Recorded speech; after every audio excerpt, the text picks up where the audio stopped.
puis à un moment donné, vous recevez un coup de téléphone de Bernard Tapie qui veut vous engager à Marseille. D'abord, je reçois une convocation dans le bureau de Claude Bèze, quand le moustachu te convoqué, tu te dis qu'est-ce qui va se passer. Il me dit, écoute, voilà, le club a des difficultés financières, tu dois partir. Je lui dis, mais partir où?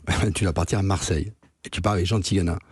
Et à l'époque, Marseille était l'ennemi juré des Bordelais. Oui, je confirme. J'avais 19 ans ou 20 ans, je dis non, je pars pas là-bas.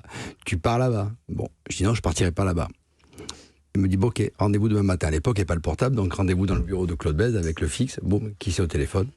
Bernard Tapie qui t'appelle. Et là, bon, mon petit Alain, tu veux jouer en seconde division à Bordeaux? Tu veux jouer avec Carlos Moser, Enzo Francescoli, Jean-Pierre Papin? Combien tu gagnes? Je te donne 4 fois plus. Bon, tu rentres à la maison, tu dis, bon, qu'est-ce qu'on fait? On a des ambitions sportives. Après, bien sûr, l'argent aussi comptait, mais c'est surtout jouer dans un club qui allait jouer la Ligue des Champions. Et Bordeaux a été en grande difficulté financière, donc je suis parti avec Jean Tigana. Donc nous arrivons en stage à Marseille. Et il y a un match amical et ça se passe pas très très bien entre les supporters et Jean Tigana. Il y avait toujours cet antagonisme Bordeaux-Marseille. Et Tapie était au courant de ce qui s'était passé, mais il n'avait pas les informations précises. 1h30, 2h du matin, coup de téléphone à la maison, à l'hôtel. Je suis Bernard Tapie. Alain, comment vas-tu? Je te réveille pas.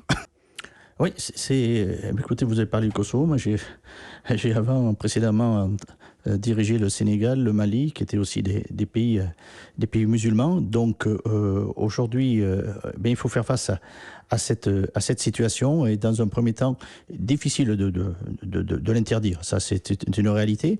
Donc, il faut prendre tous les éléments en compte pour pouvoir organiser une nutrition tout à fait correcte, même si dans l'absolu, évidemment, ça ne correspond pas à ce qu'un sportif a besoin, mais d'avoir justement de l'alimentation qui permettent à ces joueurs-là donc de pouvoir avoir les éléments. En plus, il y a des possibilités, c'est-à-dire jour de match notamment, le joueur peut s'alimenter et reporter cette journée à la suite quand le ramadan est terminé.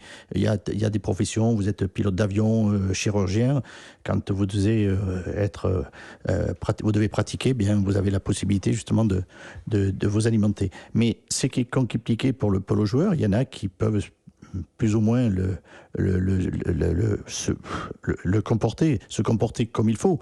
Mais par contre, il y en a d'autres qui subissent les contre-coups du ramadan et que malheureusement, ça joue sur leur performance. Qui jouent sur leur performance, quelquefois, ils subissent les conséquences de contre-performance et ils ne trouvent plus leur place dans l'équipe. La question que vous posez, est-ce qu'on peut siffler Lionel Messi? Je pense que c'est plutôt...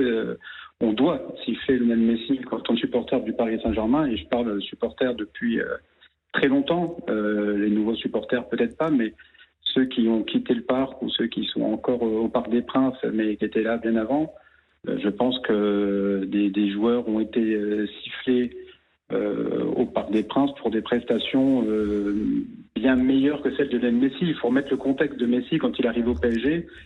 Il vient au PSG parce que le Barça ne pouvait plus le garder, donc il n'est pas venu, c'était pas un transfert classique. Il s'est servi du club pour préparer sa Coupe du Monde, tant mieux pour lui, ils ont été jusqu'au bout. Il n'a jamais fait aucun effort, pas d'interview visant à se rapprocher des supporters. Quand il marquait des buts, il n'a jamais été vers les supporters non plus. Il n'a jamais eu de communion comme avec d'autres joueurs, même parfois quand les joueurs sont un petit peu même dans l'exagération, il n'y a jamais rien eu et jamais de partage.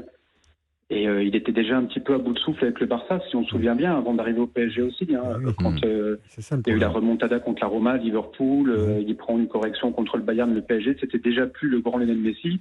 Je crois que depuis 2018, il prépare une chose, c'est la Coupe du Monde 2022, il a réussi. Et voilà, donc en tant que supporter du PSG, on siffle pas la carrière de Messi, on siffle le joueur qui est arrivé au PSG en 2021 et qui a des prestations qui sont pas dignes de ce qu'on peut attendre. Donc c'est comme si nous, les Français, Zidane en 2006 était parti jouer, je sais pas, à Chelsea, qu'il avait été catastrophique, le Stamford Bridge l'aurait sifflé, on aurait peut-être, nous en France, trouvé ça honteux, on peut pas toucher à l'idole, mais il aurait fallu comprendre à ce moment-là les supporters de Chelsea, je sais pas.